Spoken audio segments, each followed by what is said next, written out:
Hello, magandang umaga po sa inyong lahat at narito naman po tayo sa impormasyon pangkalusugan. Hindi pa naman weekender, di ba? Hindi pa.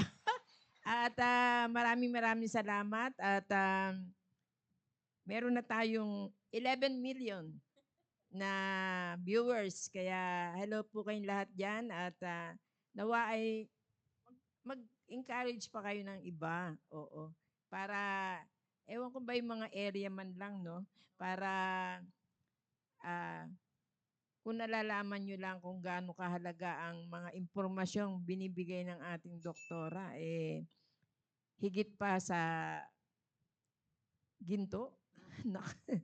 Anyway, maraming maraming salamat at gusto ko nang batiin agad ang mga taga North, South, East, and West. corners ng ating simbahan. Hello po kayong lahat dyan at yun nga sabi ko kanina, invite din tayo para ah, maging lively yung ating programa. Kung may mga katanungan kayo, mag-question lang kayo at nandito naman ang ating doktora para sagutin. At syempre, binabati ko na rin ang mga area leaders, group leaders at mga sub-leaders ng inyong mga area. Hello kayong lahat dyan at binabati ko na agad ang Central South family. At hindi ko din alam kung nasa na aming leader. Kung nandun ba siya sa parang hindi yata nagpaalam. Anyway, nandito naman si Rhea eh. Maraming maraming salamat at marami ako iniisip pero ano sila. Nawala. nag nag ano tawag dito? Nagbubuhol-buhol din ako. Ano tawag doon sa gano'n? Narambol. Nagrarambol. Anyway, maraming salamat at ang una kong nakita kanina, si Ma'am Sandra. Ah, nandun din niya sa malayo eh. Kaya maraming salamat at kahit malayo kayo ay nakakapag ano rin pa kayo, no? Ah, basta naman meron namang signal ay madali namang kunin ang ating programa. Yun lang, maraming salamat at pabatiin ko muna si Doc Eugene. Magandang umaga po ulit sa inyo pong lahat. At maraming salamat sa Panginoon sa isang opportunity and privilege ulit na makapagbigay po ng additional information. Sa topic natin po ngayon ay malamang marami po kayong nalalaman po dito. At maraming salamat po sa lahat po na bumati po sa FB Live. Sana nga po ay nasa magandang kalusugan po tayong lahat. At makinig po kayo hanggang sa matapos po nito.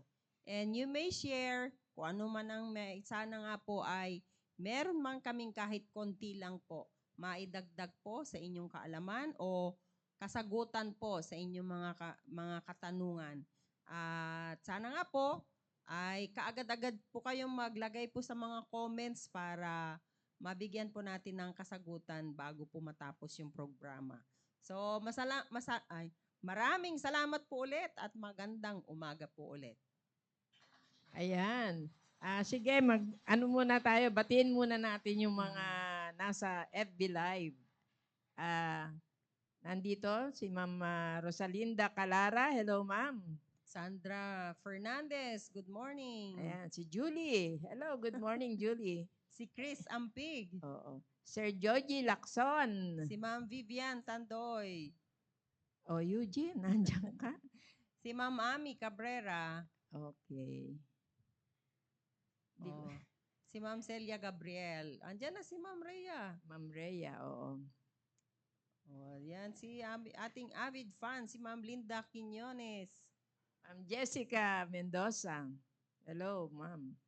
Si Ma'am Beng Tige. Ay, magandang umaga. Himala. Ay.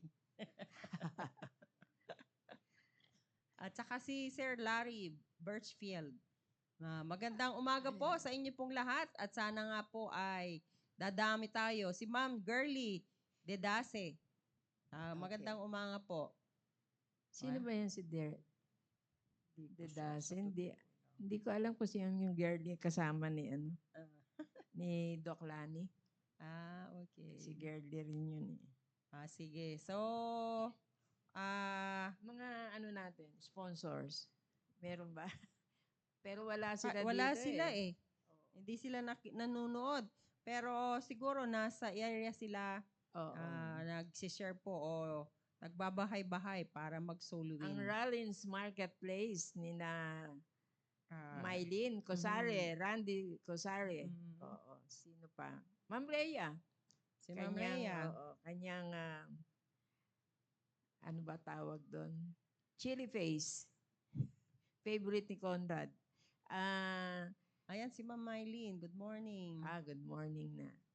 Batiin kaya natin si Genesis. Baka, Baka sakali. Oo. Ano to? Salamat sa Castle Kitchen ng ni Ma'am Genesis Castillo at ang kanyang pastil. Oo. At mga kakanin na pwede nyong, ayun, kusikol pala yun. Kasama ni Doc Lani. Ayun. Oo. Magandang umaga. Sino pa? Nandiyan si Joji eh. Ewan ko kung nagtitinda pa ng calamares ngayon. Meron pa rin bang calamares, Sir Joji? Sino pa? Si Ma'am Joy Rico. Good morning. Good morning, ma'am.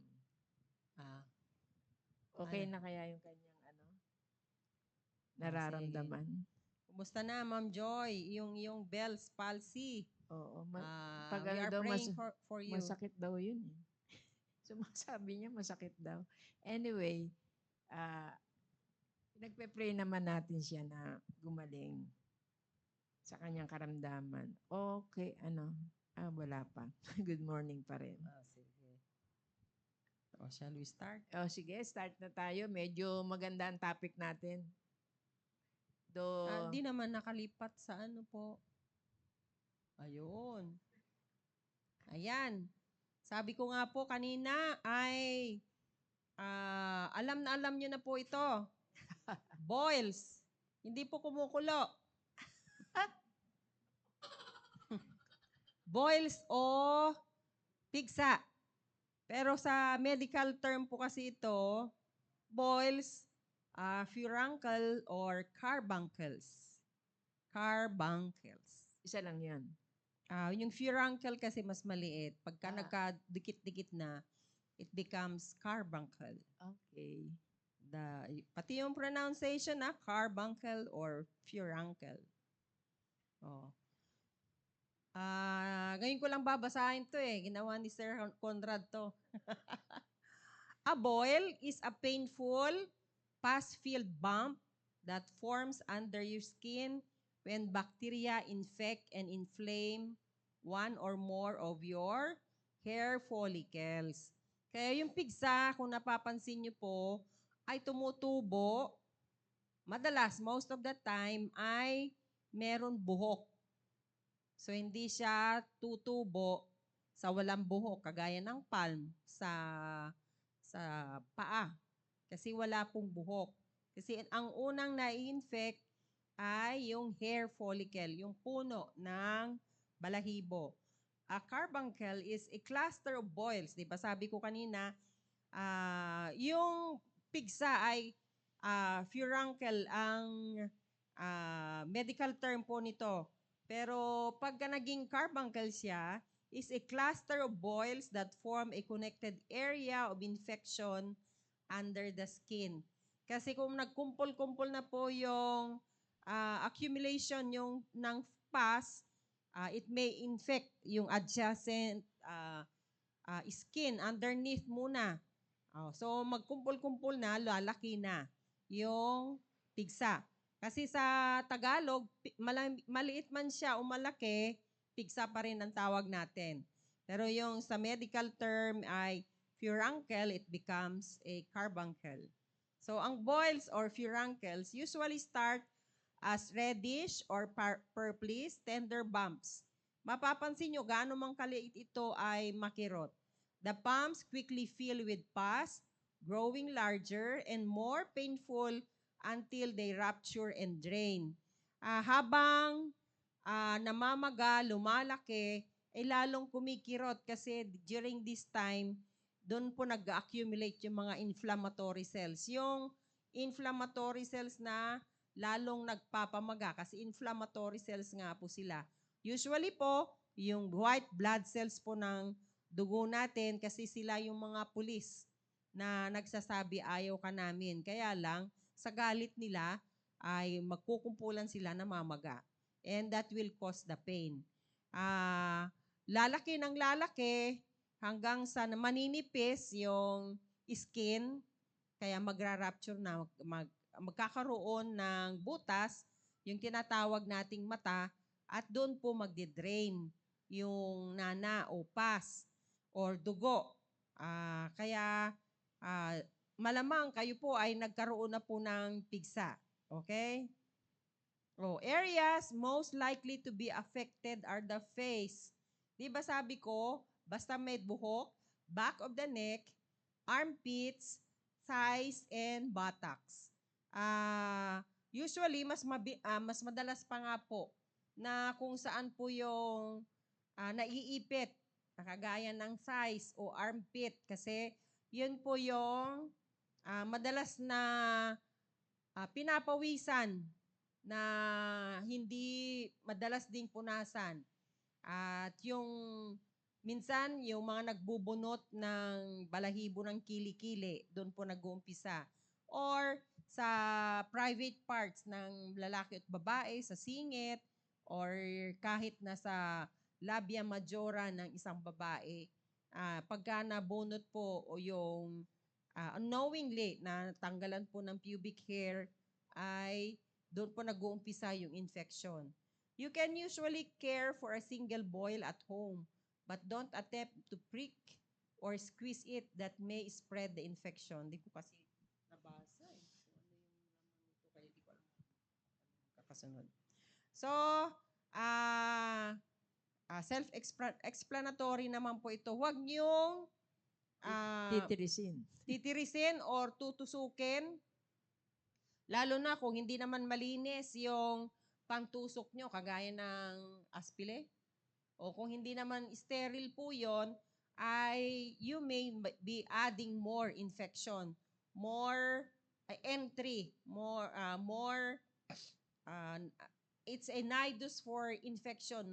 Lalo ka pang mag-i-invite po ng infection po doon. So, wag niyong pakialaman or even squeeze. Wag niyong piliting pigain kasi kung hindi pa po yung inflammatory cells ay hindi pa po nagkukos na ay hindi pa nagliliquefy yung mga inflammatory cells doon, makikita nyo dugo, buo. Kahit napilitin nyo, wala pong lalabas dyan. Unless yung term natin na nahinog na, lalabas po yung nana or the pus. Kasi yun na po yung mga patay ng inflammatory cells na ilalabas. So, wag niyong piliting pigain, tirisin, o tusukin. Kasi wala kayong mailalabas dyan dahil matigas pa.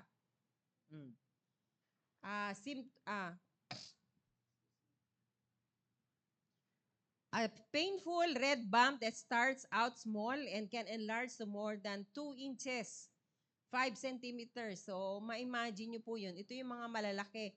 Talagang masakit po yan o makirot. Reddish or purplish swollen skin around the bump. Makita nyo na pulang-pula, yung iba medyo nagiging violet.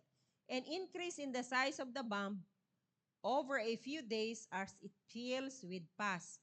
O habang tumatagal, ay as the day passes on, ay lumalaki po yung pamamaga at lalo pang nag-accumulate ang inflammatory cells. Development of a yellow-white tip that eventually ruptures and allows the pus to drain out. O kagaya po ng sinabi ko po kanina. So, After a while, depende po kung gaano kadaming inflammatory cells ang napunta doon, meron 3 to 5 days bago po maglalambot, bago puputok. Oh. Causes. Bakit po nagkakaroon po tayo ng pigsa?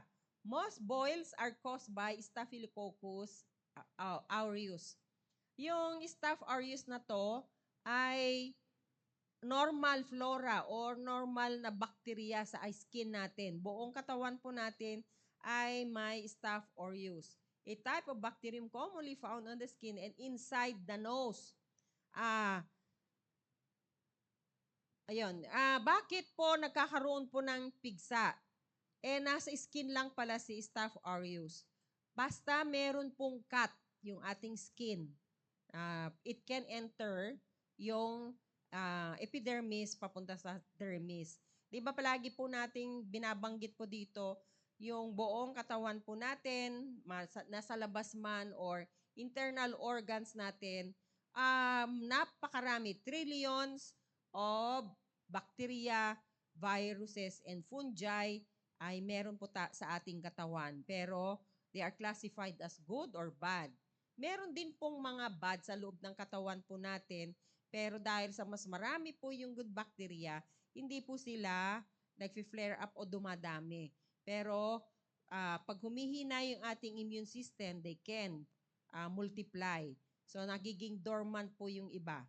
So, ang ibig sabihin po dito, yung Staphylococcus aureus, kahit maglinis po tayo ng mga kamay, yung buong katawan po natin, andyan ulit yung Staph aureus. So, we are living with the Staph aureus. Di ba, nabanggit po natin, the more varied our microbiome is, the stronger our immunization system. So, mas maraming bacteria, fungi, or viruses sa buong katawan natin ay nagpapalakas ng ating immune system. Pero, once na meron pong cut o meron pang kahit na anong entry yung ating skin, ay pwede na po doon mag-umpisa yung pigsa. Kagaya ng hair follicle. Kahit na dito sa pilik mata, nabunot yung isang pilik mata, doon na nag-uumpisa yung kulite. So, it's considered a furuncle po yun. O, pigsa sa Tagalog, pero meron tayong term, kuliti nga. So, sa kilikili, nagbunot ng balahibo at nagkataon na nagkaroon ng sugat. Kasi it's not always na yung pinanggalingan po ng balahibo ay magkakaroon po ng infection. So napapansin nyo sa mga bata doon sa anit, meron pong nagkakapigsa. At sila nga po yung pigsa nga minsan sa ulo ay magkakahiwalay. Hindi po isang kumpulan kasi pwedeng kalat-kalat po yung infection, so kalat-kalat din po yung pigsa ng bata. Lalo na sa mga mahina talaga immune system po nila. Kaya ang tingin natin ay galis, di ba? Ang dami niyang galis, pero it's a form of pigsa or boils or furuncle. So, kasi doon po ang paano mag-umpisa. A bump forms as pus collects under the skin. Boil sometimes develop at sites where the skin has been broken by a small injury or an insect bite, which gives the bacteria easy entry into the epidermis down to the dermis. Ang mas masakit, makirot, ang habang nag-iipon po ng pus dahil siyempre ma-overstretch yung skin. Andyan din po yung mga nerve endings po sa skin natin kaya makirot. So, once na meron pong cut, basta meron pong kahit na scratch po yan at nagkataon na pumasok po yung si Staph aureus, ay mag-uumpisa na po yung infection. Okay? Ayan, may tanong si Ma'am Joy. Good morning po, ma'am. Ano po ang kulang vitamin sa mga nagkakaroon ng pigsa? At tama po ba pag pinaputok ang pigsa, gagamitin po ng bote? Mali. Wala po. Hindi po namin ina-advise po yon na gagamitan po ng bote. Napakasakit po yan sa pasyente. Kasi, sabi ko nga po kanina, huwag pakikialaman yung pigsa kung sakali dahil lalambot po yan. There will come a time na lalambot po yan pagka piniga or magkakaroon po siya ng, kasi puputok po yan, magkakaroon po siya ng butas or we call it mata. Kahit na anong gawin yung piga, kung hindi pa siya hinog o hindi pa siya malambot, hindi niya ilalabas. Ang ilalabas lang niya ay dugo. Ay sakit po sa pasyente kung sakali.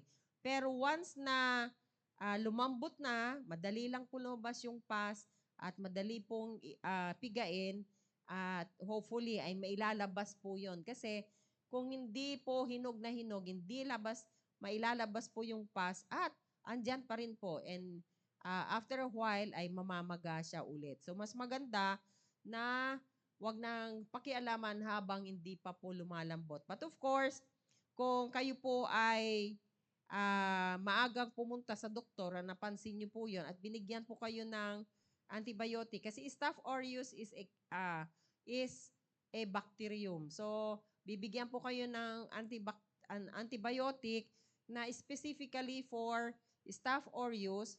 So, syempre, mapipigilan po yung pagdami ng bakterya at gagaling po, liliit po. It's either liliit, lalambot na po siya at hindi po masyadong lalaki po yung piksa. Mas madali pong lumiit at mas madali po siyang mapiga. Kasi pagka sumobra na po ng laki, nagkakaroon po ng kumpul-kumpul yan eh. Yung furuncles ay nagiging carbuncles. At pagka prinik mo ay hindi lahat yun ay puputok. So, mas kailangan na lumambot po siya. So, the earlier na bigyan po kayo ng antibiotic ay hindi po siya lalaking ganon.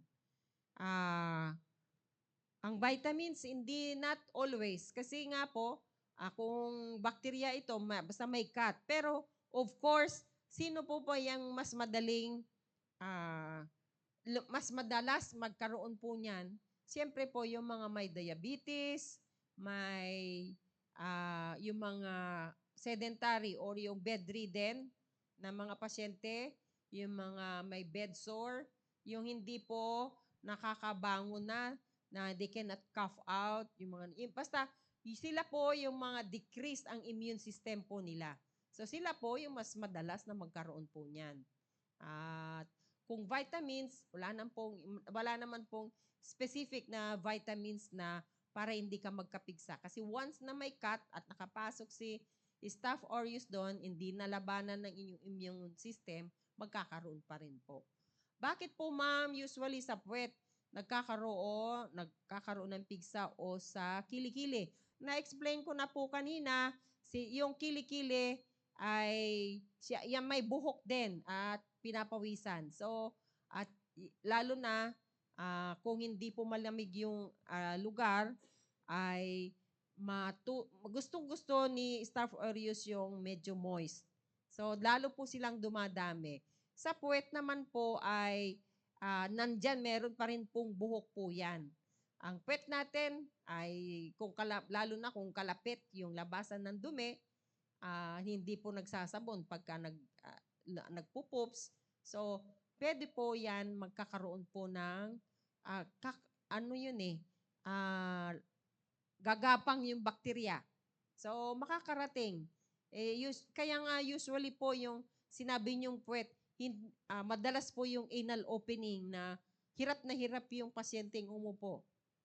Kasi yun ang gustong-gusto ng bakterya. Once na may cut po doon, prone na po sa infection. So, kahit nga sa mga babae, nandyan po sa pisngi. Kasi yan yung madalas pawisan or yung depende po sa pagkaihi, hindi po pinupunasan o hindi po ah, pinatutuyo. Kaya doon madalas po ang magkaroon po ng ah, infection. Nakakahawa po ba ang piksa, ma'am? Yes, nakakahawa kung madalas mong katabi yung may pigsa. Pwede pong lumipat sa inyo. So, palagi sasabihin kung may pigsa, lalo na kung sa puwet, sa singit, ay mag-ingat. Yung lumabas na nana doon, ay merong staph aureus yun eh. Kaya, dapat malinis. Pag naglinis, pag nagpiga po kayo, siguraduhin nyo pong malinis yung pinanggalingan. Sa soap and water lang, okay na po yun. Itapon nyo po lahat yung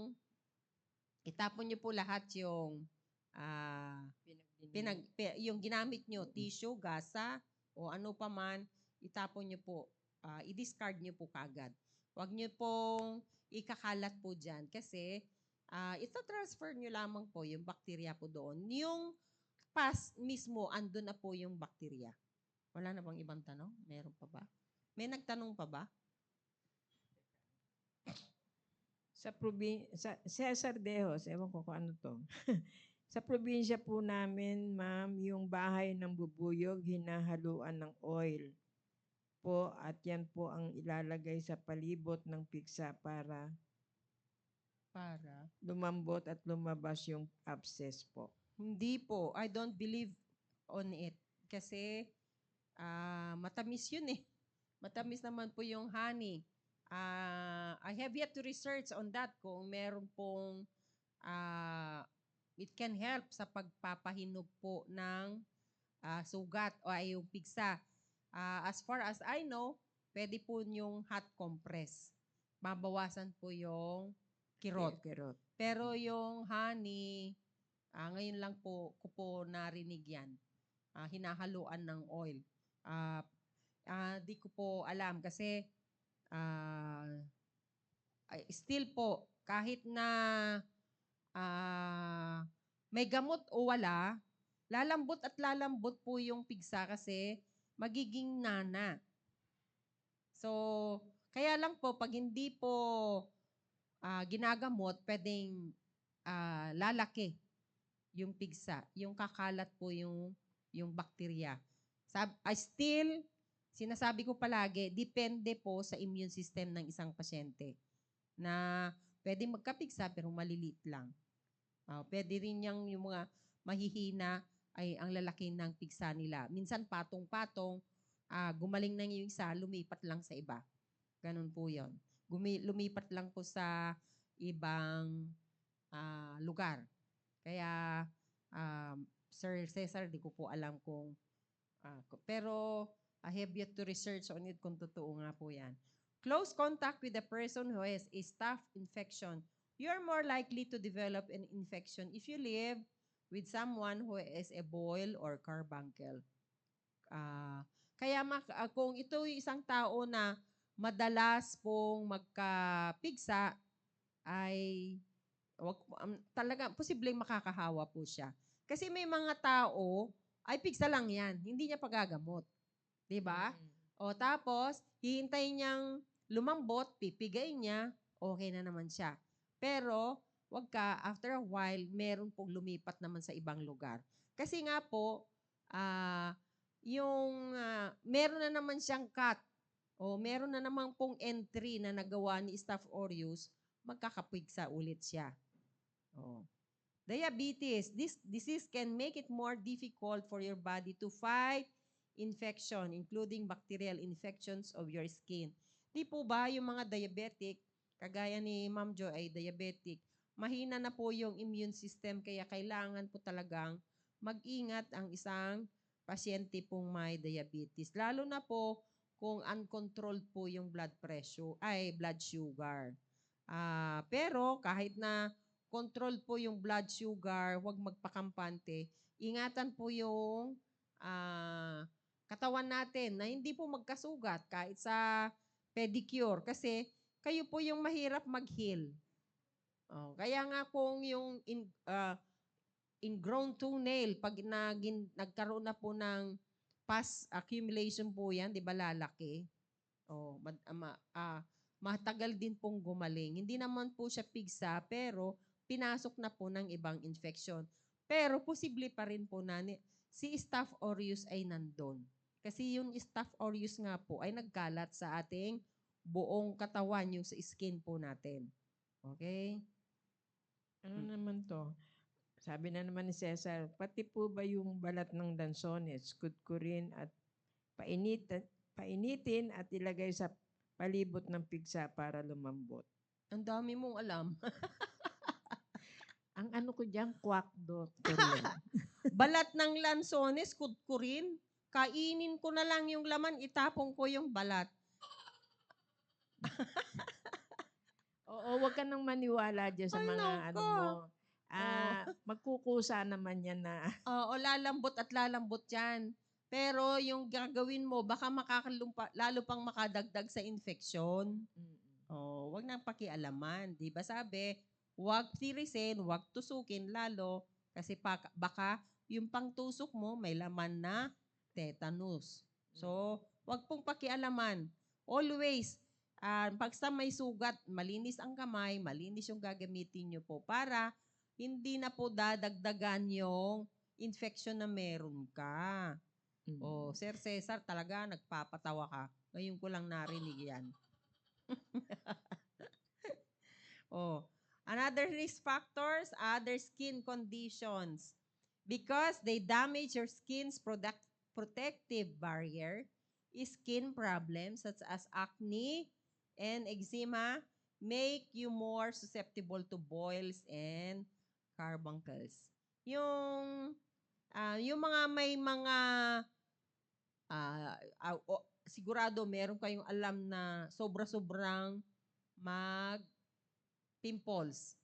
Acne conglobata ng tawag namin doon. Yung patong-patong na po yung pimples, magkakadikit na. Kaya nga po, sobrang dikit, nagkapatong-patong na.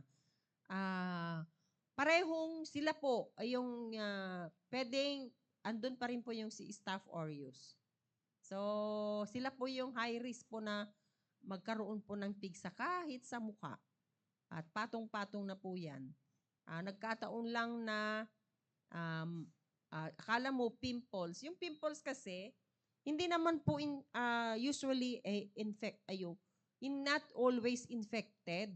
Kaya, pero pagka sila po ay punong-puno na ng acne ay talagang sila po yung prone. Kasi there are some people na hindi lamang po sinubuan yung mukha nila ng pimples, pati sa leeg, sa likod, sa harap, o hanggang sa pababa, ay punong-puno ng pimples po yun. Yun lang po ay nagsasabi na mahina po yung immune system ng isang tao. Okay? Compromised immunity, yon paulit-ulit po natin. If your immune system is weakened for any reason, you're more susceptible to boils and carbuncles. So, as we always emphasize in this program, na dapat po ay malakas ang ating immune system para panlaban hindi lamang po sa pigsa, sa lahat po ng klase ng infection. Okay? Ano yung mga complications? Akala nyo may komplikasyon din po ang pigsa. So, don't take it for granted. Really, bacteria from a boil or carbuncle can enter your bloodstream and travel to other parts of your body. Siyempre po, habang palalim ng palalim, ay pwede pong pumasok yung infection po sa bloodstream or blood circulation. This spreading infection, commonly known as blood poisoning or we call it sepsis, can lead to infections deep within your body, such as your heart, endocarditis, and bone osteomyelitis. Hindi lang po yung endocarditis and osteomyelitis ay pwedeng magkaroon kayo niyan, pero isa pang kaya in-advise po namin na kung yung anak nyo po ay madalas magkapigsa, ay kailangan pong matigil po ito. mabigyan po ng angkop na antibiotic kasi it can lead to bacterial endocarditis. Sila po yung nagkakaroon ng rheumatic heart disease na once na kayo po ang tinamaan po nito, ay sisirain niya po yung mga valves po ng puso. Kaya po, yung mga bata ay for life po silang ini-injekan ng penicillin. Sila po yung mga may problema sa puso. Pero yung some people yung depende po sa kung gaano kagrabe yung komplikasyon na nangyari. Yung rheumatic heart disease ay sisirain niya po yung mga valves po ng puso. Which happened mismo.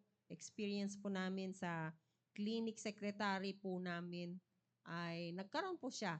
Many years ago, rheumatic heart disease, at naoperahan po siya sa puso, pero sinabihan siya kaagad na 10 years, tama nga, 10 years, bumigay na siya. Kasi hindi na po pwedeng i-repair. Kung ano yung mga ni-repair nila, ay hindi na po mari-repair. So, ganun po kagrabe. Yung endocarditis, ibig sabihin, ay hindi na po basta oral ang ibibigay na antibiotic nyo. Kailangan kayong ma-admit para bigyan po kayo ng IV antibiotics. Itong bone osteomyelitis ay pwedeng hindi na maibalik kasi tutunawin niya kung saan buto ang naapektuhan. Kagaya kung dito sa binte, sa hita, o lalo na sa gulugod. Mas mahirap na po yon. So, kasi matutunaw po yung buto dyan na hindi na po maibabalik, lalo na po sa mga matatanda. Okay, yung mga bata, pwede pa pong mag-regenerate. So, ganun po kagrabe o kaseryoso po ang pigsa. Prevention. Wash your hands regularly with mild soap or use an alcohol-based hand rub often. Careful hand washing is your best defense against germs. Nung nagka-COVID, ay lahat po tayo nagkakaubusan po ng alcohol during that time. Naturuan po tayo na maglinis, magtakip ng bibig pagka sumisinga o umuubo, nagsasalita, kumakanta, na maghugas palagi ng kamay. Nagawa po natin ito. So dapat hindi natin pong kalimutan kasi even without COVID ay malaking tulong po ito para makaiwas po tayo sa anumang klase ng sakit. So hindi lamang po sa pigsa, sa iba't ibang klase ng infection, mapiprevent po natin kung tayo po ay aware sa cleanliness ng ating katawan, lalo na po sa ating mga kamay. Kasi yung ating mga kamay, once na kumain tayo, mahilig pa naman ang mga Pilipino sa finger foods, yung pika-pika. Pagka may kainan, ayan, walang gamit na tinidor o kutsara, ayan, at basta dadampot na lamang po. At kung minsan ay, lalo na kung yung mga chips o mga nuts, ilalagay pa nga, kumuha niya, dumakot niyan, ilagay pa niya sa kabilang kamay. Di ba? So, if you consistently wash your hands, ay wala pong masama sa finger foods. Basta, siguraduhin natin na malinis po yung ating mga kamay. Kasi unfair naman po, kung kumuha po kayo, madumi na rin po yung pinagkuhanan nyo.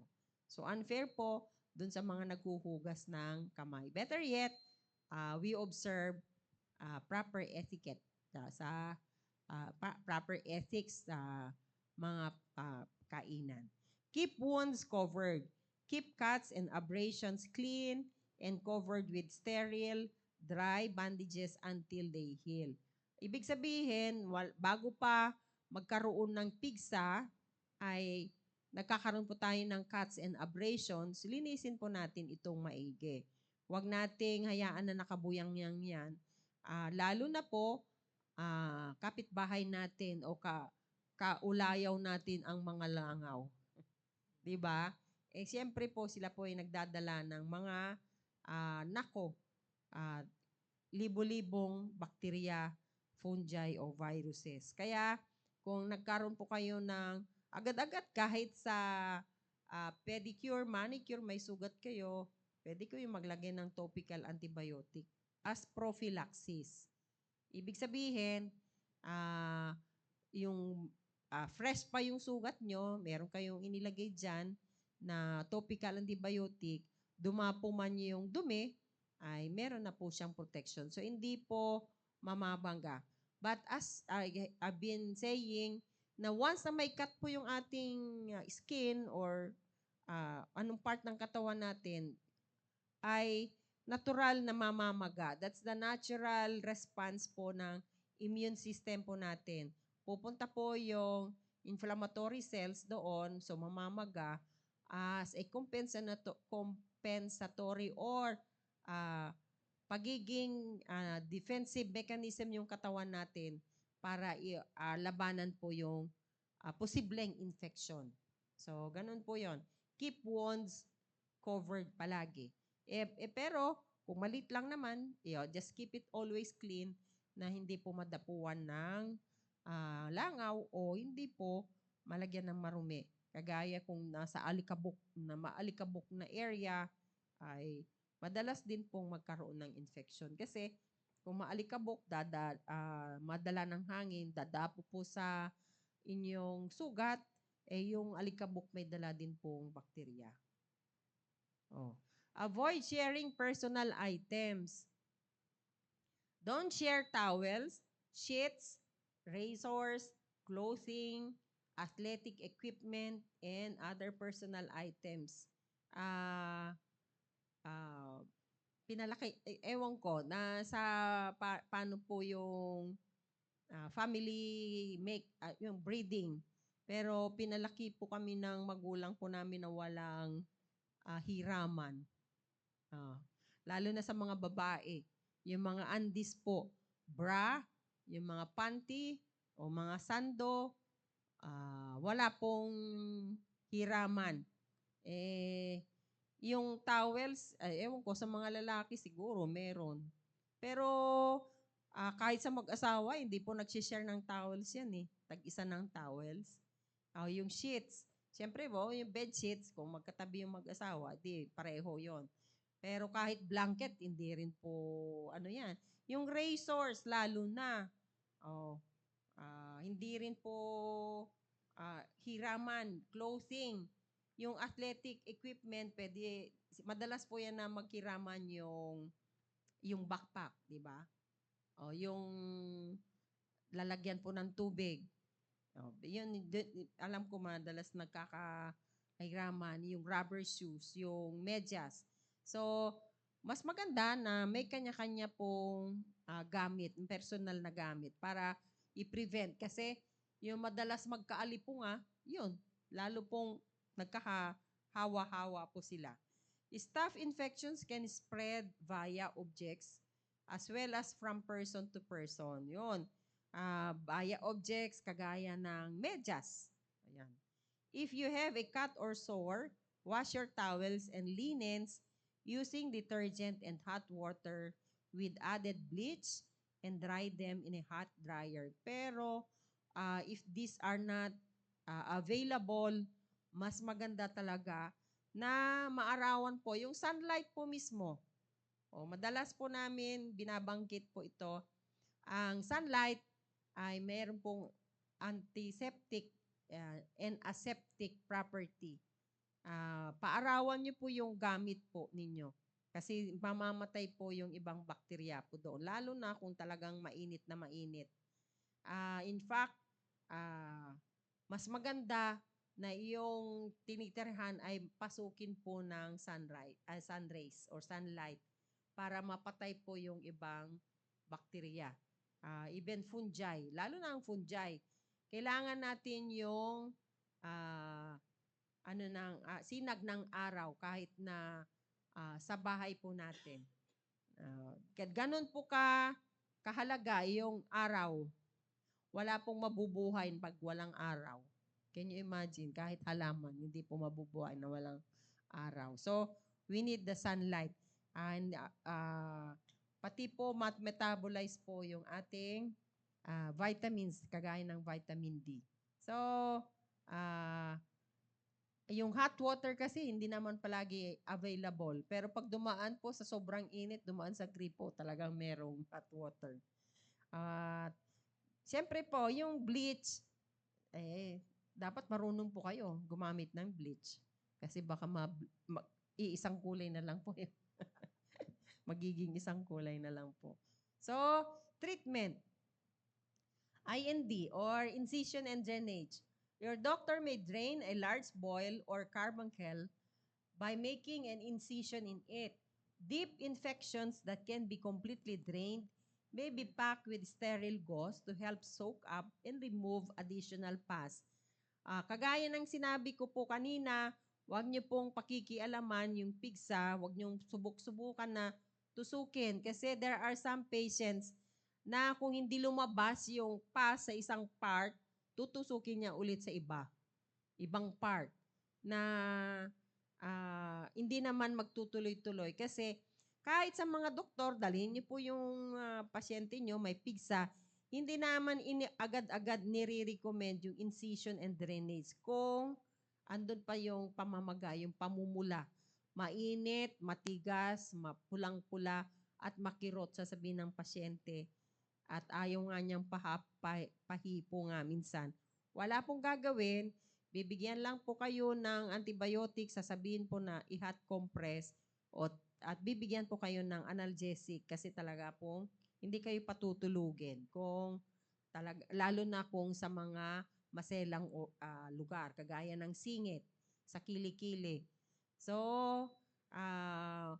incision and drainage, gagawa po, maghihiwa, gagamitin ng scalpel, gagawa po ng opening. Kung wala pang butas, talagang lalakihan pa po yung butas para mas malaki po, mas marami pong madrain na pus. Kasi minsan, hindi po madidrain. Pero as you can observe, sino po yung mga nagkapigsa po ng malalaki, gagamitan po ng instrumento. Pagka nakagawa na po ng hiwa, ay i-explore po yung loob. Para tanggalin po yung, kasi may mga pockets po yan, kailangan tanggalin para mailabas po lahat yung pus. Siyempre po, sabi ko nga po, kung hindi pa po malambot at hinog, ay talagang aayaw yung pasyente kasi sobrang sakit po yon. Gagawin po yon para pag piniga ay mailabas, madrain po lahat as much as possible. Kasi pag hindi pa po, baka bumalik po kayo. Pero the bigger the pus ay mag-create po siya ng cavitations. Yung uka, makikita nyo po may uka. Kaya later on, pagka fully healed na po siya, pwede pong magkaroon ng malaking peklat na medyo malalim. Pero later on, if you will observe, ay bababaw din po kasi magre-regenerate po yon. So, antibiotics, sometimes your doctor may prescribe antibiotics to help heal severe or recurrent infections. Hindi po sometimes, it's always. Always we prescribe antibiotic para po mapuksa yung bacteria, whatever it is. It may most commonly Staph aureus or streptococcal. So, depende rin po kung anong antibiotic kasi sa very common po, madalas pong magkaroon ay minsan yung methicillin-resistant Staph aureus ang tinatawag po doon. So, mas mabigat po na antibiotic ang ibibigay sa inyo, lalong-lalo na kung paulit-ulit na magkaroon po kayo ng pigsa, yung previous antibiotic na the doctor has prescribed on you may not be that effective anymore. So, he will prescribe you another kind of antibiotics. Sometimes, ay kailangan pa pong i-culture and sensitivity test yung pus that is present in your boils or carbuncles. Kasi kung resistant na po yung madalas o paulit-ulit na lang po at andyan pa rin po yung pigsa nyo, hindi po nawawala, ay ipa-culture and sensitivity po yung pus o nana na that has been collected from your boil para malaman po what is the drug of choice to be given to you the next time na you will have the culture and sensitivity result. Ganun po yan. Self-care. Ito na po. Warm compresses. Apply a warm washcloth or compress to the affected area several times a day for about 10 minutes each time. This helps the boil rupture and drain more quickly. Kasi maliban sa mayroon po siyang soothing effect, nakakagaan po sa kirot at mas mabilis pong lumambot kung lagyan niyo po ng warm compress. Again, precaution po nito, yung warm compress, saan niyo po ilalagay? Baka mamaya mapuhusan niyo pa ng kumukulong tubig, lagdag po yung pahirap. So, you can have your hot water bag. Mabibili naman po sa mga butika yan na it's not that expensive. Yung hot water bag na yan ay multipurpose naman po. Hindi lamang po para sa pigsa. Never squeeze or lance a boil yourself. This can spread the infection. Sinabi na po natin ito. Huwag niyo pong pakialaman. Better yet, you can take analgesic kung talagang makirot. Kung ano po yung nakasanayan nyo, pwedeng-pwede po yun. So, kung mag-warm compress po kayo, lalo na yung mga bata, bantayan nyo po. So, 10 minutes each time. Medyo matagal-tagal po yun kasi meron pong mga mainipin or ayaw po nila talaga. So, depende po sa pasyente kung papayag po siya. Prevent contamination. Wash your hands thoroughly after treating a boil. Also, launder or wash clothing, towels, or compresses that have touched the infected area, especially if you have recurrent infection. Ihiwalay niyo po talaga yung gamit ng isang taong madalas pong magkapigsa. Ang masakit po kasi niyan, yung madalas nagmagkaroon po ng pigsa, kahit saan na ng parte ng katawan, mukha, sa ulo, kung sa ulo, ay yung iiwanan po niyang pigsa, hindi na po tutubuan ng buhok. So magkakaroon po ng patsi-patsi. So, ganun po kaseryoso ang pigsa. Huwag niyo pong baliwalain po ito, lalo na sa mga lalaki. Kasi magkikreate po ng pigsa, ay peklat na hindi na po tutubuan ng buhok. Sa mga babae kasi, mahaba yung buhok. So, hindi po mapapansin. Kung sa singit man o sa kilikili, di man tubuan ng buhok, good for you. Di ba? Wala ka nang bubunutin. Pero, kung sa mukha at patong-patong yan, ay mag-create po ng pigsa. So, kailangan natin itong self-care. Meron pa ba? Wala na. Okay, maraming salamat, Doc Eugene. Sa napakagandang topic talagang Meron pang sagot. ano? Meron po diyang tanong, po, Sir Rumir, pakibaba. Ayan, si Sir Cesar, talaga ang kulit, ha? Tatay ko po dati may alipunga. Pinapatuluan lang po ng kandila. Yun po ang pinagagamot niya. Ang sakit kaya matuluan ng kandila. Hindi po yun ang gamot, Sir Cesar. Baka may maniwala pa sa'yo, ha? Hindi po pinatutuluan ng kandila ang alipunga. Bigyan po siya ng gamot antifungal kasi magkaiba po yung pigsa sa alipunga. Fungal po yun. Fungal infection which is harder to treat kaysa yung pigsa. Kaya huwag niyo pong patuluan ng kandila kasi baka lalo pang, hindi lang po alipunga ang kanyang makakamtan kundi pati sunog. Magkaroon pa ng blisters. Talaga naman si Sir Cesar, palagay ko, doktor ka din, ano? Oo nga. Yun nga, quack doctor. Kasi ang dami mong alam.